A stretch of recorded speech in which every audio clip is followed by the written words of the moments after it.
Hello, let's make an origami bird.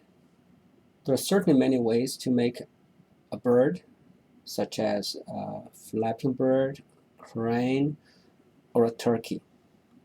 Here we have a simple origami project which you can complete in a few steps and use it to talk about the mathematical processes and ideas. You can call it pigeon if you like. This specific bird has found its way onto the covers of many origami books, such as this one, the Origami Paper Mega Pack. This is the back cover. We have 4 steps. From a square, we go to a triangle and square and a triangle. On the front cover, we have 4 more steps. And here's one more example. We have the birds, a group of birds, a flock of birds going around the table of contents. All right, let's give it a try.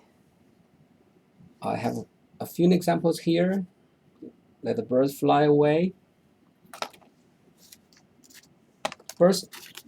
Origami birds don't fly, but your imagination can.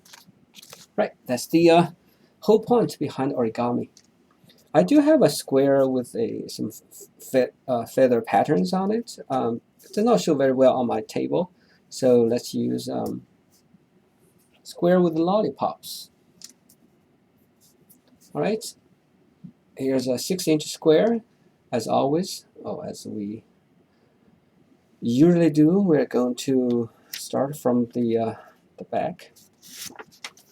Fold the square horizontally and then vertically, creating these 2 lines of symmetry. And then we're going to fold the square along the 2 diagonals, creating triangle. Right isosceles triangle, if you like. And then there's a second diagonal. Rotate it and continue to fold along that diagonal. All right. So we start with the square and we fold the big square horizontally and vertically, and then along the 2 diagonals. All right. Let's start again from this step. We now have a triangle, and the triangle has 3 vertices: lower right, lower left, and the top vertex. Let's fold the 2 vertices at the bottom to the top, like that. Okay. Since we folded the square just now, horizontally and vertically, now it's much easier. Just follow the crease, and then fold the lower right to the top and lower left to the top. We now have a small square, which is 1/4 of the original, because if you take a close look, we have 4 layers. And this square has an opening in the middle, which is the diagonal. Let's just fold the square along this diagonal backward, okay, creating a triangle with 8 layers. Does that make sense? You count them.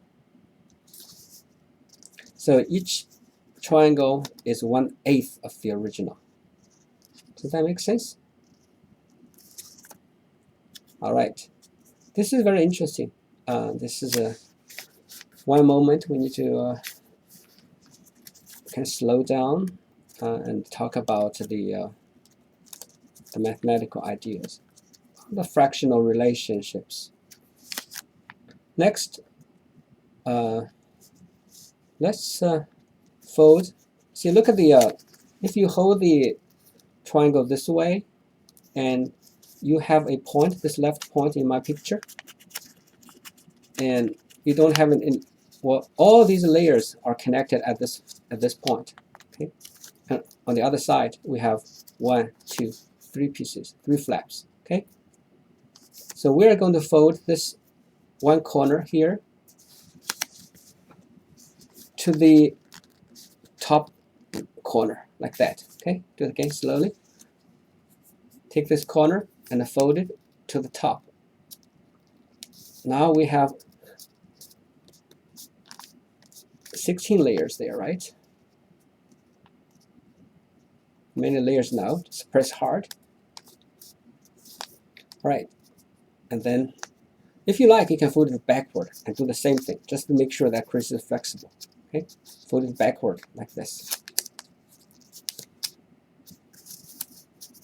So we now have a crease. Let me just draw this crease. So like that. You folded the left corner in my picture, okay, to the very top, and then press really hard to create that fold. Next, we are going to fold the top vertex corner. It has 2 layers. Okay, we are going to fold each layer to the midpoint of the bottom. So that's the midpoint, right there, the dot there. Okay, there. Okay, we're going to fold the top vertex to the midpoint of the bottom. Okay, like that. Of course, the top line is going to be parallel to the bottom.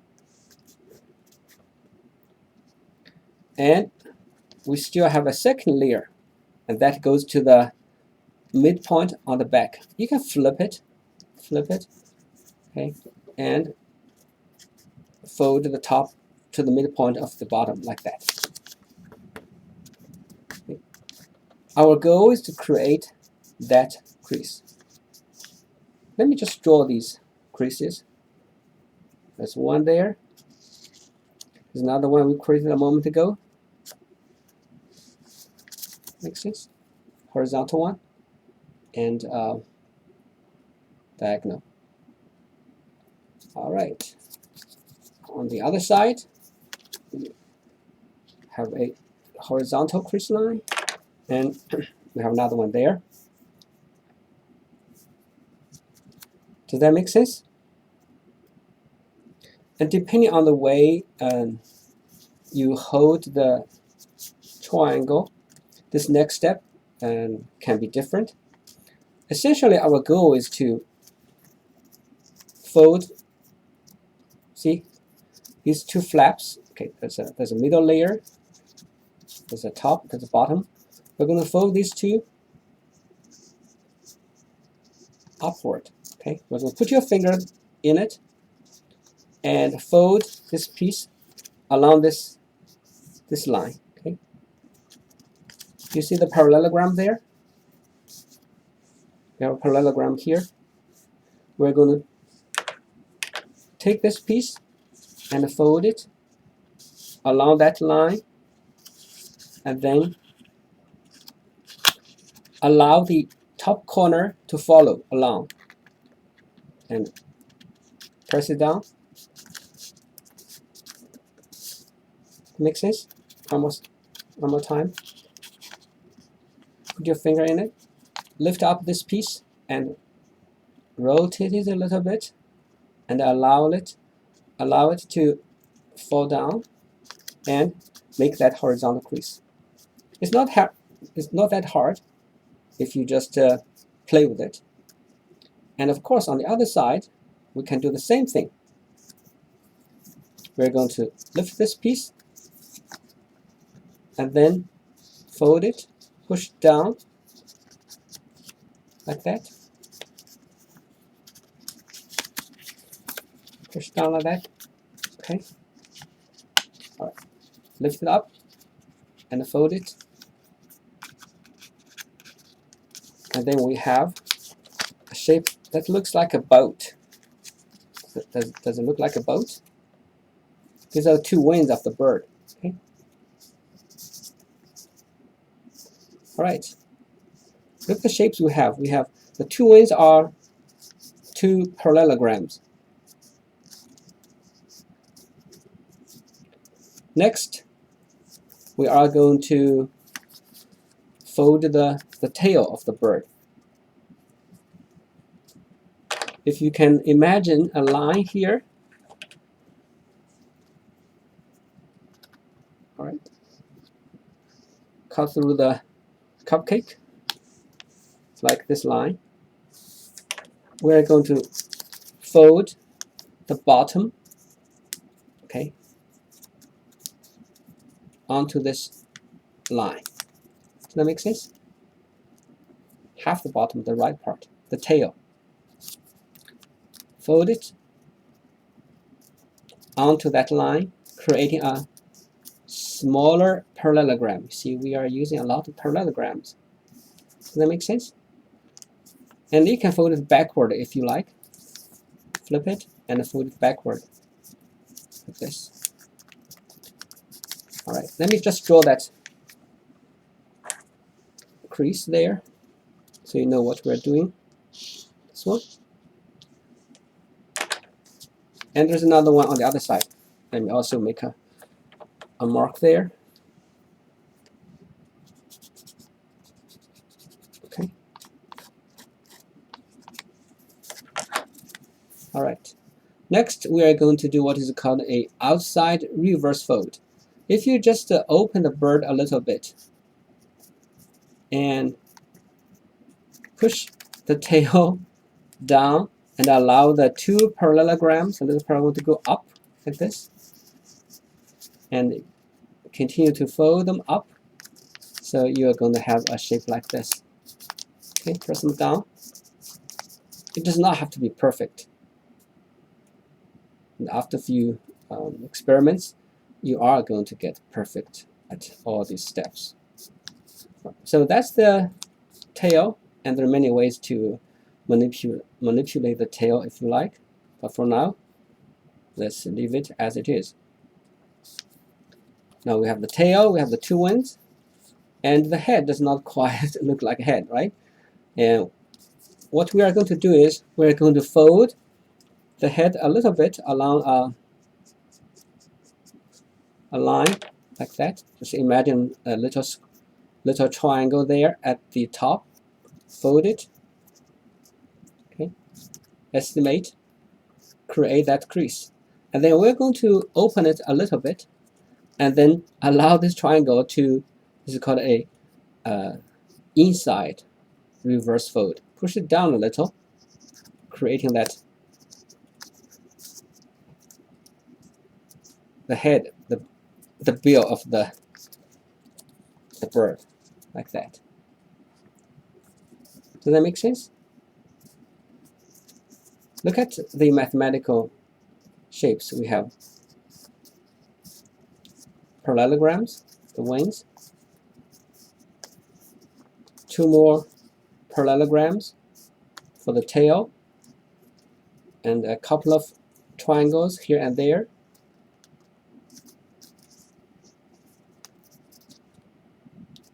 What's the area of the two wings? If you know the original, the area of the original square is 36 square inches. How about the tail? What's the area of this little parallelogram? And what is the surface area of the bird? The surface area. Okay, you have the top part, the body. That's a triangle. Well, yeah, if you include the head, and that's a triangle. Okay, and the two wings are parallelograms, and you have two parallelograms for the tail. I think the lower body, 1, 2, on the other side, you have another triangle.